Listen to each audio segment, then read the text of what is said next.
Good morning students, I am Archana Gupta, your accountancy lecturer. और आप सब कैसे हैं? होप सो कि आप सब ठीक होंगे। और इसी क्लास को आगे बढ़ाते हुए मैं आपको बताती हूँ कि हम चैप्टर 5 पढ़ रहे हैं और चैप्टर 5 है हमारा कंपनी।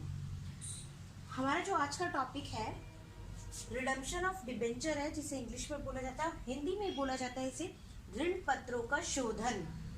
शोधन का मतलब आपको समझ में आ रहा होगा, शायद इंग्लिश में रिडम्पशन का नाम समझ में आए, लेकिन हिंदी में शोधन का मतलब समझ में आ रहा होगा कि किसी चीज़ में हम जो हमने कोई काम किया है उसमें कुछ बदलाव करना, वो क्या होता है, उसका शोधन करना, परिवर्तन करना। तो ऐसे ही ऋण पत्रों का है, ऋण पत्रों का शोधन की एक लैंग्वेज और है जिसे हम बोलते हैं पुनर्भुगतान। यस, आपने जो भुगतान कंपनी को डिबेंचर लेते वक्त किया था, उसी चीज का भुगतान कंपनी डिबेंचर को वापस लेते वक्त कर रहे हैं। जैसे मैं आपको बताती हूँ दोनों चीजों में फर्क क्या है। देखिए, ऋण पत्रों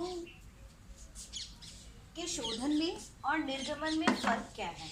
देखिए, निर्गमन के टाइम कंपनी क्या करती है कि अपने शेयर, अपने अंश और ऋण पत्रों को शेयर धारकों को देती है और उनको क्या करती है, निर्गमित करती है। देखिए, आपको है ना एरो का डिफरेंस आ रहा होगा समझ में। मैंने इसीलिए ऊपर वाले में ब्लैक और नीचे वाले में रेड किया है, बिकॉज ऑफ दैट यहाँ पर जो डिफरेंस है वो एरो का है। अब देखो, कंपनी अंश और ऋण पत्रों को अंश धारकों और ऋण पत्र धारकों से वापस लेती है तो उसे शोधन कहते हैं। यस, अगर जो चीज पहले उसने दी है शेयर धारकों को, ऋण पत्र धारकों को, अब वो वापस ले रही है तो उसे हम क्या कहेंगे, शोधन। तो आप लोगों को डिफरेंस समझ में आया होगा कि शोधन और ऋण पत्र निर्गमन में फर्क क्या है। मेन फर्क यही है, पहले तो कंपनी उन्हें इशू करती है, निर्गमित करती है, और बाद में वही कंपनी उसे अपने ही शेयर और डिबेंचर्स को ले लेती है। दूसरी बात ये आती है कि कंपनी ऐसा करती क्यों है। पहले जब कंपनी को ज़रूरत थी तो कंपनी ने अपने शेयर और डिबेंचर इशू कर दिए, क्योंकि आप जानते हैं डिबेंचर पर कंपनी को इंटरेस्ट देना पड़ता है और अगर शेयर इशू कर रहे हैं तो डिविडेंड देना पड़ता है।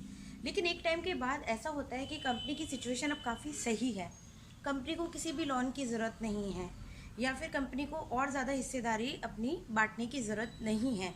तो कंपनी क्या करती है, अपने अंशों को और अपने ऋण पत्रों का शोधन कर देती है, जिससे उसे अपना लाभ और इंटरेस्ट देना ना पड़े।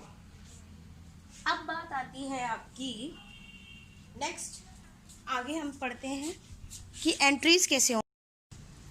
देखिए, अब हम देखेंगे cases of redemption of debenture. Yes, आप देखेंगे कि जो ऋण पत्रों का शोधन करने के तरीके हैं वो यहाँ पे मैंने 6 तरीके से दिखाया है, क्योंकि जो ऋण पत्र हैं, डिबेंचर हैं, उनका रिडम्पशन हम प्रीमियम पे कर सकते हैं और एट पार पे कर सकते हैं।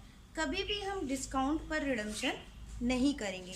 तो आप ये देख लीजिए, ये याद रखने वाली बात है कि हम डिबेंचर इशू तो करते हैं किस पर, 3 तरीके से। आप इशू करते हैं प्रीमियम पर, डिस्काउंट पर और एट पार। लेकिन जब हम रिडम्पशन करते हैं तो सिर्फ 2 होते हैं, और 2 होता है, एक तो आप एट पार कर सकते हैं और एक आप कर सकते हैं प्रीमियम पर।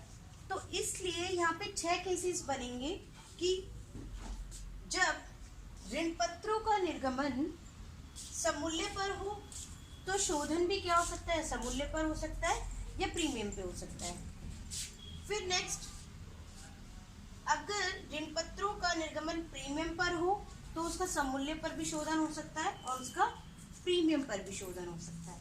और लास्ट है कि अगर ऋण पत्रों का बट्टे पर निर्गमन हो रहा है तो उसका शोधन प्रीमियम पे हो सकता है और समूल्य पर हो सकता है। तो आपको ये डायग्राम अच्छे से समझ में आ गया होगा और केसेस पता चल गए होंगे कि यहाँ पे 6 केसेस होते हैं। और 6 केसेस इसलिए हैं क्योंकि जो ऋण पत्रों का रिडम्पशन है, शोधन है, वो कभी भी डिस्काउंट पर या बट्टे पर नहीं होता है। नेक्स्ट हम आगे बढ़ते हुए इसकी एंट्रीज करेंगे। देखिए, accounting when debenture issued at premium and redemption on at premium, ये केस फर्स्ट है हमारा। 6 केसेस है हमारे, उसमें से पहला केस हमने लिया है और लेखांकन जब ऋण पत्रों का निर्गमन समूल्य पर हो तथा शोधन भी समूल्य पर हो, एट पार पर दोनों चीज़ें हैं।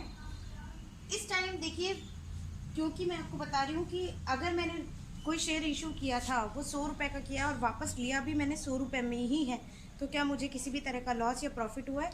नहीं। आज भी, पहले भी वो वैल्यू 100 रुपये थी और आज भी वैल्यू कितनी है? 100 रुपये। तो ना मुझे कोई प्रॉफिट है और ना ही मुझे कोई लॉस है, इसलिए एंट्री है वो वही है जो इशूड के टाइम थी। तो इशूड के टाइम हमारी 2 एंट्री थी। फर्स्ट थी bank account debit to debenture application, और सेकंड थी debenture application account debit to debenture account. Percent मैंने यहाँ पे इसलिए लगाया क्योंकि अभी परसेंट हमारे पास कुछ है नहीं, लेकिन जो परसेंट हमें क्वेश्चन में दी होगी वो हम इसमें डालेंगे। नेक्स्ट बात मैं इसी जो आपकी एंट्रीज हैं, इन्हीं को एक एग्जाम्पल के थ्रू समझाती हूँ। आप देखिए इस केस में क्या दिया हुआ है। आपका एग्जाम्पल जो है, ABC limited issued 8% 5000 debenture of ₹100 each.